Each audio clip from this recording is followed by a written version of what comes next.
এটা পৃথিবীর সব থেকে বড় শেডার, আর এই ল্যাম্বরগিনিটাকে আমরা এটার মধ্যে ফেলবো। এই ল্যাম্বরগিনিটা পৃথিবীর সব থেকে বড় শেডারের মধ্যে যেতে চলেছে। সময় হয়ে গেছে। হ্যাঁ হয়ে গেছে। এটাকে ফেলা যাক। কার্ল, তুমি রেডি? রেডি। ল্যাম্বরগিনিটা ফেলে দাও। ও, এই সাসপেন্সটা আমার সহ্য হচ্ছে না। ও মাই গড। এটা দেখো ধারে ঝুলছে। ও মাই গড, ওটা পড়বে এক্ষুনি। ল্যাম্বরগিনি ভার্সেস পৃথিবীর সব থেকে বড় শেডার, আর এবার হতে চলেছে ও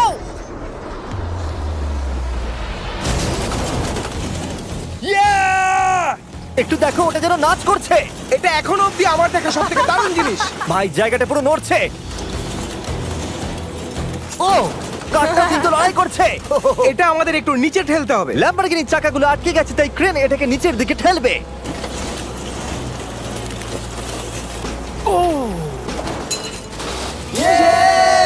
গাড়িটাকে ভেঙে দাও। গাড়িটাকে ভেঙে দাও। এটা কাজ করেছে। ও মাই গড, ঠিক আছে।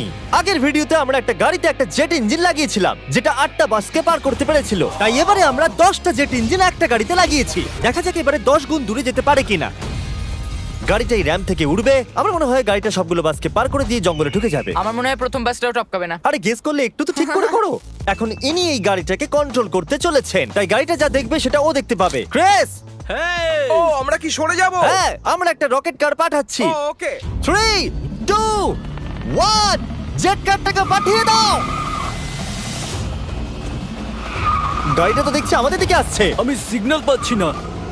আমাদের কি লাফাতে হবে? না, আমি সোজা করছি।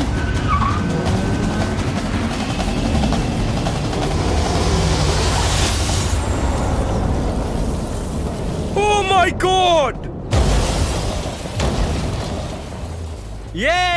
এটা কি হলো? ও দাঁড়াও দাঁড়াও দাঁড়াও, একেবারে এটা দেখো, র্যামটাকে ভেঙে ওইখানে। দিয়েছে। আমরা সাকসেস হয়েছি। হ্যাঁ, জেট কারটা 12টা বাসকে খুব সহজে পার করে দিয়েছে, আর রাস্তায় একটা বড় গর্ত করে দিয়েছে। এই ভাঙা ইঞ্জিনটাকে রাস্তায় পড়ে থাকতে দেখে আমার খুব ভালো লাগছে। দেখো, এখনো ধোঁয়া বেরোচ্ছে। ও লিকো করছে। আমরা এবারে যাত্রা করলাম ম্যাসাচুসেটস এর উদ্দেশ্যে, যেখানে $30 মিলিয়ন হাউস দেখবো, যেখানে 16টা অসাধারণ বেড রয়েছে 4টে আলাদা বিল্ডিং এ, আর মেন হাউসে অনেকগুলো লিভিং রুম রয়েছে। কিন্তু এই প্রপার্টির সব থেকে দারুণ লিভিং রুম। এটা তো অনেক বড়। এটা আবার কি? Oval Office. Way to wealth, Benjamin ফ্রাঙ্কলিনের লেখা এই বইটার মধ্যে কি আছে বলতো? ও কি করে লাইট বাল্ব আবিষ্কার করেছে সেটা আছে? এডিসন লাইট বাল্ব বানিয়েছেন, বেন ফ্র্যাঙ্কলিন নয়। তাহলে বেন ফ্র্যাঙ্কলিন কি আমি বানিয়েছে? এখন বইটা পড়বো। এই লিভিং রুম অফিসের পরে রয়েছে একটা বড় কিচেন, আর সেখানে ওনারা আমাদের জন্য একটা গিফট রেখেছেন। এই বাড়ির মালিক মোমবাতি বিক্রি করে এত বড় লোক হয়েছেন, তাই তিনি কাজটা মিস্টার বিস্ট মোমবাতি রেখেছেন। ওটা বিচের মতো মনে হচ্ছে। হ্যাঁ ঠিক, একটা বীজকে ক্যান্ডেলের মধ্যে ঢোকালো কি করে? এই বিল্ডিং এর একদম ওপরে চ্যান্ডেলার আবিষ্কার করলো। তুমি ছাদে গলফ খেলতে পারো। কিন্তু এই জায়গাটায় শুধুমাত্র এইটাই শেষ নয়, কারণ পরের বিল্ডিং এ একটা গ্যারেজ রয়েছে যেখানে অনেকগুলো দুর্দান্ত গাড়ি রয়েছে। এটা সেই ভিডিও গেমের একটা গ্যারেজের মতো। বাপ রে, এখানে তো কতগুলো ল্যাম্বরগিনি রাখা। এটা অ্যাডাল্টদের জন্য ওই ক্যান্ডি গাড়িটাকে স্টোর। এখানে দারুণ জিনিস হলো আর একটা কার গ্যারেজ রয়েছে। আমার সঙ্গে এসো। আরো আছে? ওখানের আরেকটা থেকেও আছে? বেশি মনে হচ্ছে এখানে গাড়ি রয়েছে। ওরে বাপ রে। ওকে, এবার আমি বলতে এটা পারি দেখো। এখান থেকে কোনো গাড়ি চুরি হয়ে গেলে কেউ জানতেই পারবে কেউ না। এতগুলো গাড়ি কি করে কিনতে পারে? আমি একই রকম 3টে গাড়ি চাই। এই গাড়িগুলোকে দেখাশোনা করা একটা ফুল টাইম জব হতে পারে। এখান থেকে একটা সিঁড়ি নেমে যাচ্ছে, দেখা যাক এটা কোথায় যায়। ভাই, এটা তো একটা ক্লজেট মনে হচ্ছে গাড়ির। ওই কার গ্যারেজের নিচে আর একটা বড় কার গ্যারেজ। এত গাড়ি রেখেছে, একটু আলোতেও তো খরচা করতে পারতো। এখানে 20টা গাড়ি রয়েছে কিন্তু কোনো আলোই নেই।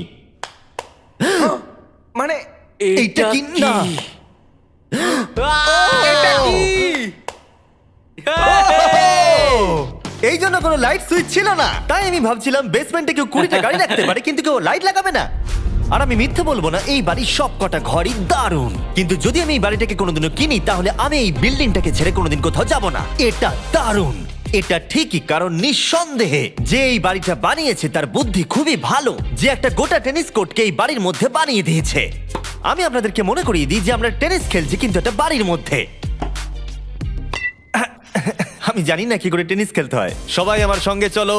কি বাপ রে, 2টো ফ্লোরে আর্কেড। এই আর্কেডটা $1 মিলিয়ন বাড়ির আর্কেডের থেকে দ্বিগুণ বড়। কিন্তু এখানেই শেষ নয়। ও ভাই, এখানে তো সবকিছুই আছে দেখছি। ঠিক আছে, আমি এখান থেকে আর যাচ্ছি না। আমরা পিং পং খেলছি একটা বাস্কেটবল কোর্টে, একটা বাড়ির মধ্যে। স্কোর প্রথম ট্রাইতেই ভাই। এই $30 মিলিয়ন বাড়ির সবকটা ফিচার্সই দারুণ, কিন্তু এর পরের রুমটা এই বাড়িটাকে আরো স্পেশাল করে দিয়েছে। এই সিঁড়ি দিয়ে উপরে যাও এই বাড়ির সব থেকে বেস্ট জিনিস দেখার জন্য। আমি যেটা দেখাতে চাই সেটাই দরজার পিছনে। একবার দেখো, এটা হলো ইনডোর ওয়াটার পার্ক। ওয়াও! এটা তো একটা নতুন পৃথিবী মনে হচ্ছে। দেখো ড্রোনটা আমাদের থেকে কত দূরে আছে আর ওটা এখনো পেছচ্ছে। গিয়ে মজা করো, কিন্তু কিচ্ছু ভেঙো না জানো। Okay. ঠিক আছে। ও Yay! ও, আমরা সবাই মিলে এই স্লাইড দিয়ে একসঙ্গে নামবো।